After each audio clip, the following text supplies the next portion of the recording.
Hey everybody, welcome to the Broken Shifter podcast. Today it's just going to be two of us. I am Hurdon, I'm Carbon. and we will not be joined by Caboose today, but we're going to throw this fucker together anyways. So we're talking Sonoma today, and Road I've racing. never, I've never seen a race where there were so many cars that had dents and dings in them that weren't wrecked. But I mean, I've seen some bad Daytonas and stuff like that. But pretty much everybody has some rubbing and some dents and stuff like that, and some tore up. Uh, Carbon, would you like to take us through the stages real quick?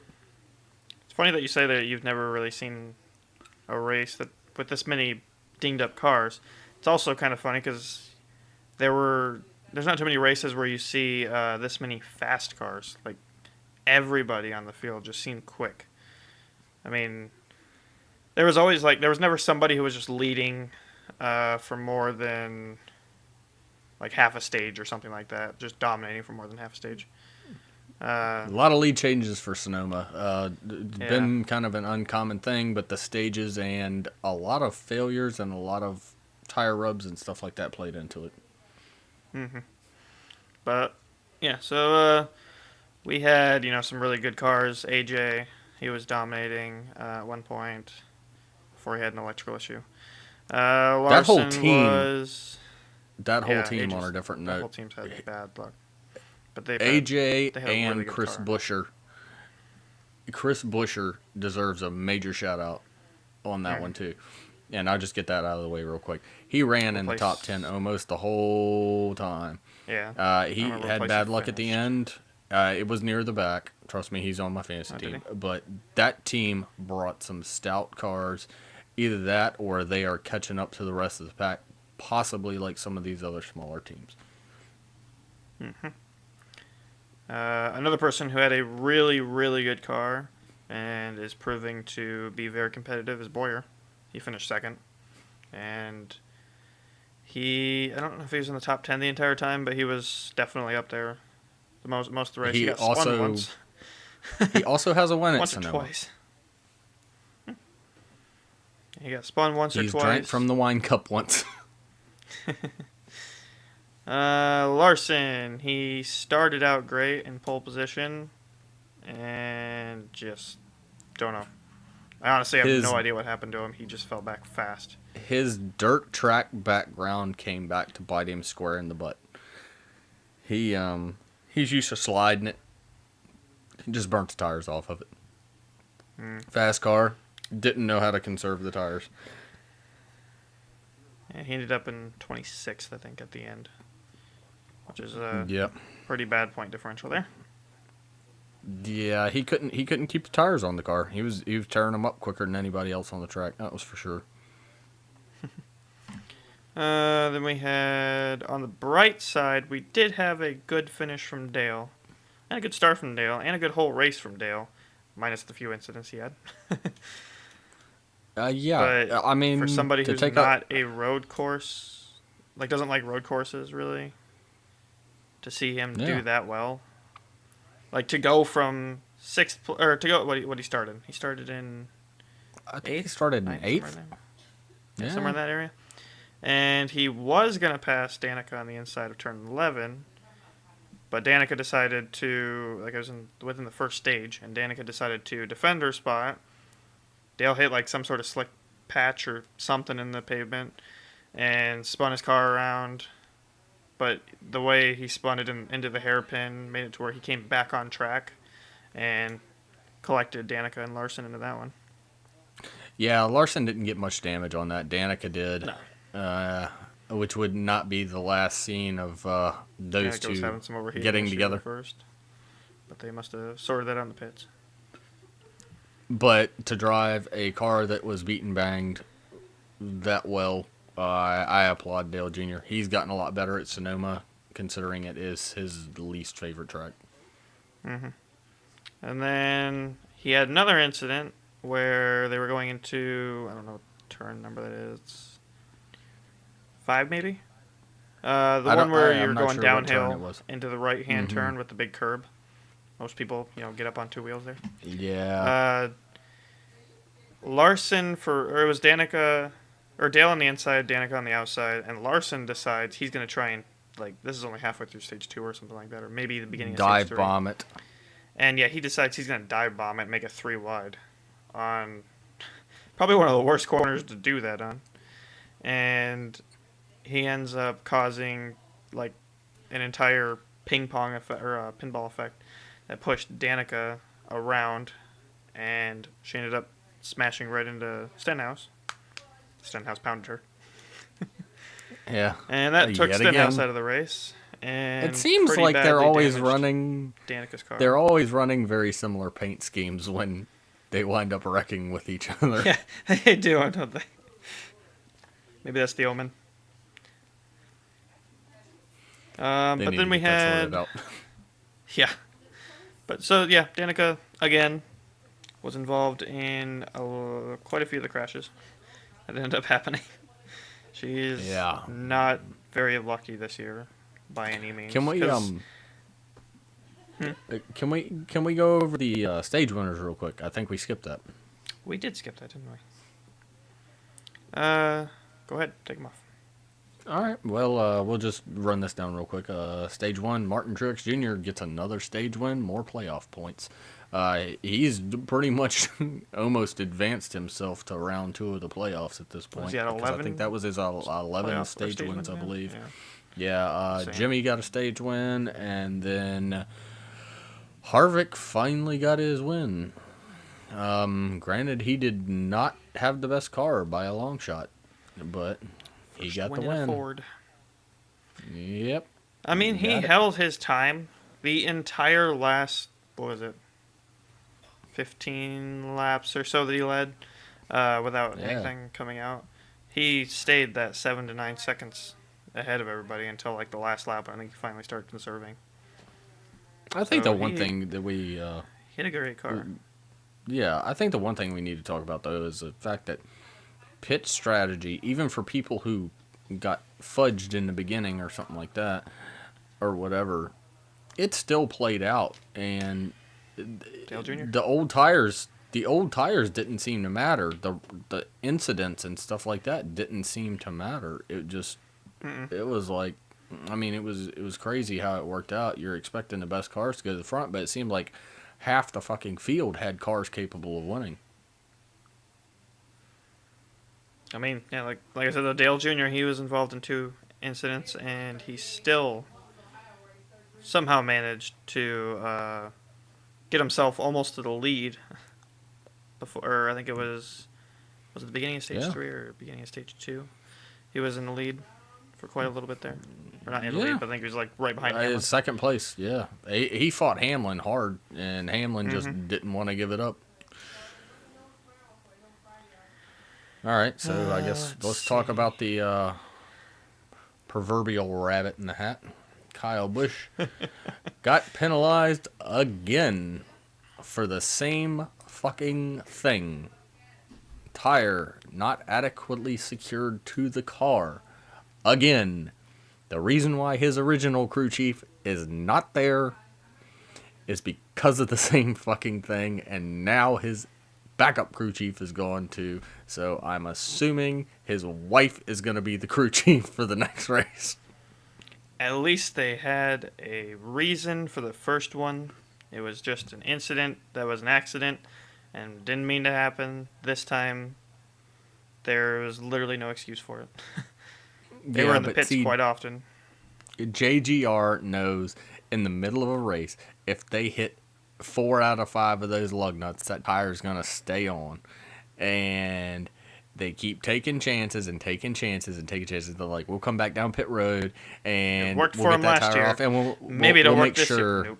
Yeah, we'll make sure that last tire's on completely. So during the middle of the race, they're obviously not going to monitor that. But at the end of the race, they're going to look at it, and they found out, guess what? You didn't have a lug nut tight, bitch. And JGR likes to stretch automatically 3 or 2 of the cars that they check at all times. Because it seems like I think they Hamlin need to check the whole damn team. It's it's ridiculous how far they have tried to stretch the rules. And I think they need to Chad check everybody, Canals, honestly. But that's just me. yeah. Well, you got to think about how much money that costs NASCAR and the teams and stuff To walk go around through and check that all crap. the lug nuts. Yeah, but you're paying people overtime and shit like that. Those guys make good money anyway. So yeah, Kyle Busch is gonna have another crew chief this week in Daytona, and this is a race that he's got a chance to win. But who knows who his crew chief is gonna be? I don't know if they've announced it. I don't have a clue. All right. Well, JGR needs to quit taking shortcuts. Yep.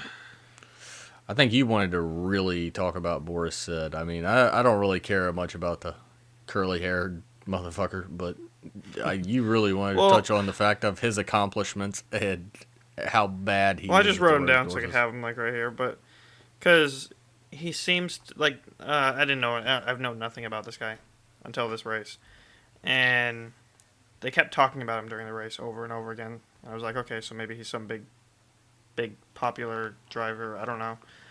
And so I went back and like looked, and I'm like, oh yeah, he's won quite a few endurance races, like 24 Hours of Nürburgring and Sebring and Daytona and all those things.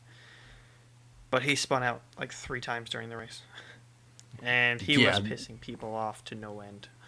Boyer, I think, he's a very hard off. racer. He's always got the chrome horn out for everybody. He just and he thinks he can take a car that's gonna drive 5 miles an hour slower and just run people over to get him out of the way. He is a great road course racer, but he is getting up there in age and has no business running over people who are competing for a championship. Yeah, I don't know. I guess the last major topic we have is the major incident that happened on the very last lap. It was involving Casey Kane and I think it was Hamlin. They didn't really show any good footage of it, replays of it, but what Casey Kane was saying was that Hamlin ran basically didn't turn for what was the first turn of the lap, and Casey Kane smashed the wall, the outside wall, like hard, like half his car was like gone. I've never seen that before. He needs to go to NASCAR jail for what he did to that wall, because that's murder. It was bad. It was really to move some concrete blocks that far is, and yeah, those were full size Jersey barriers like you see on the freeways. God bless, man. I don't get why just ripped the whole have side anything. of his car.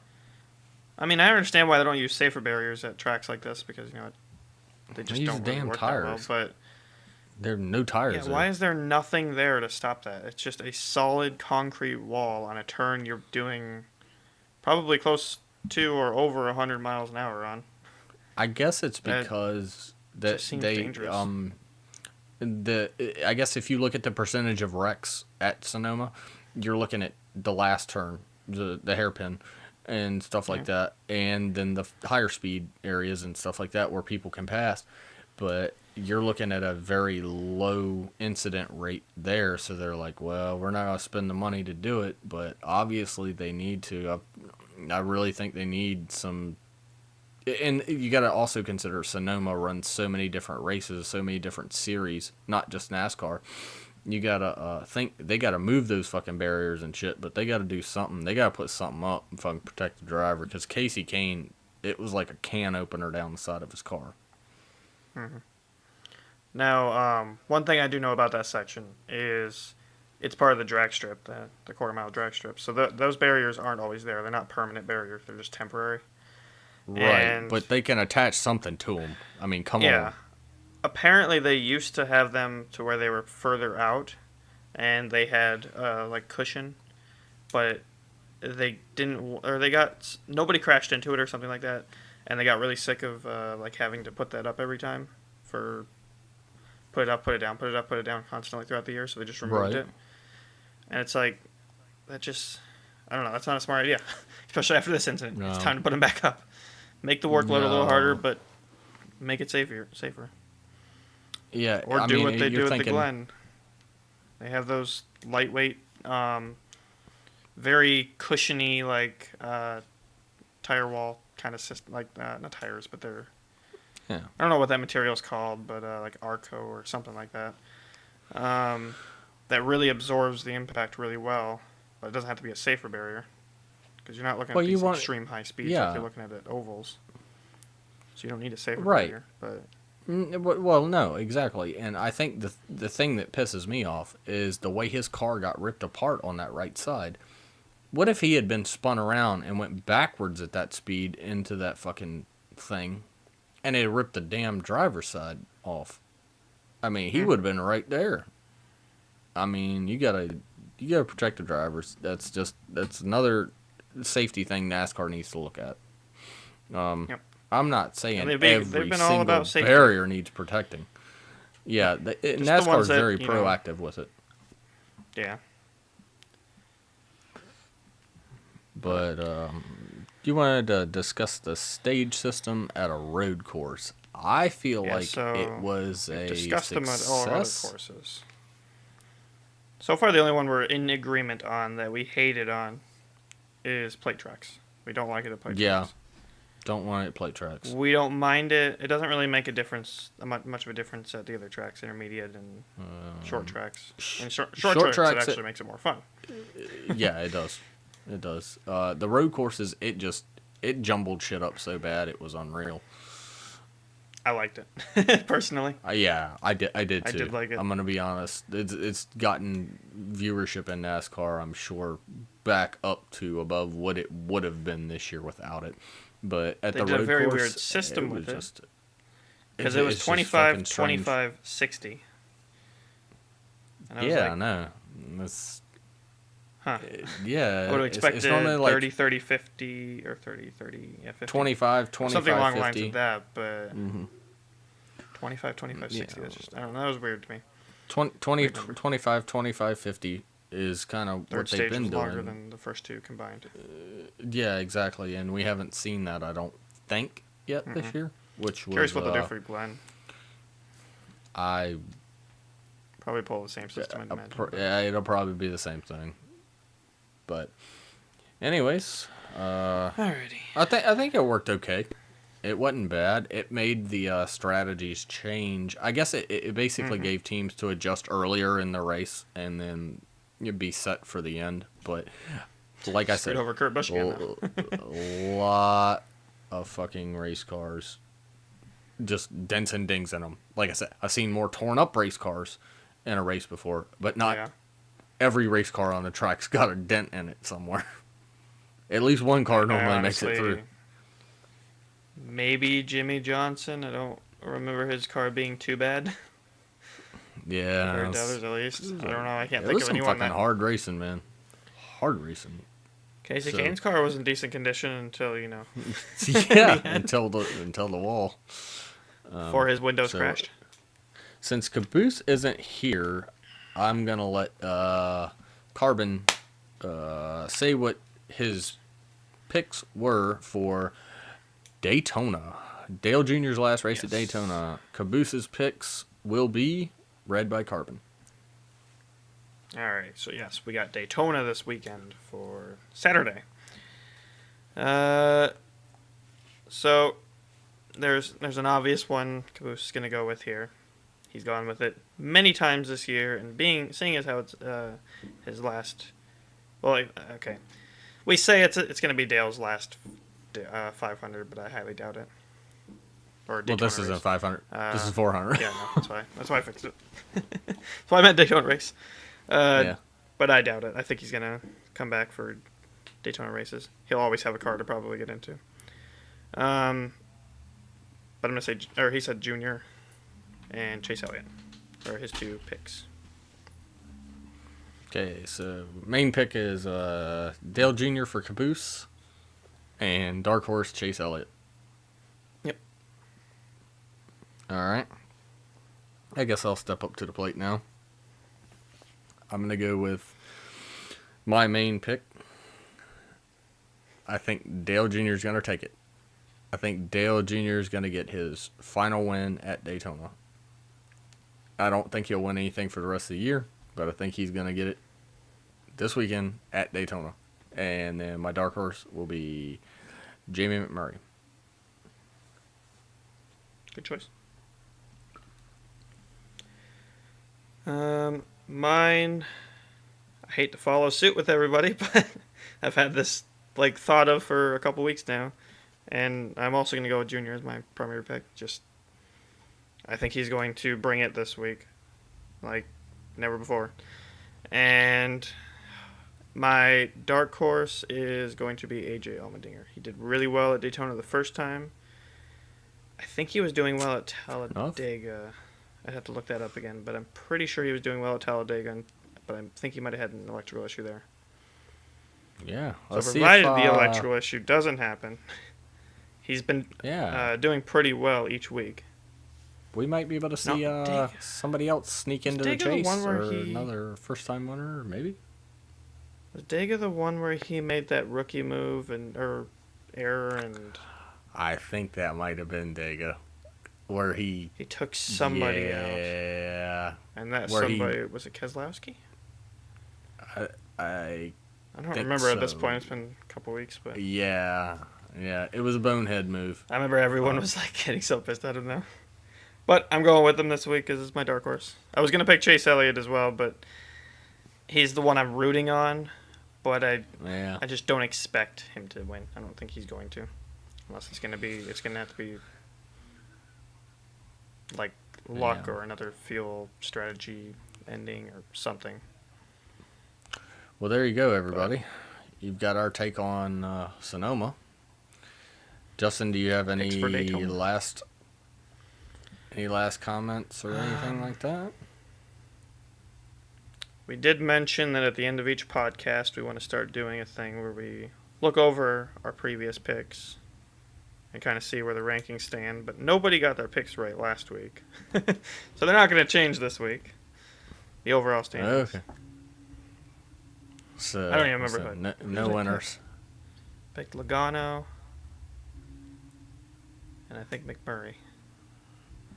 All right, well, that's fine. If nobody picked the right driver, I know nobody picked right last week. I do know that for a fact. Yeah. All right. So, I guess that'll wrap it up. You've had our take on it, and you've got our picks for Daytona. They probably suck. I wouldn't advise picking them. Anyways, this has been the Broken Shifter Podcast. And as always, I'm Hurdon. I'm Carbon. Boogity boogity. Booyah.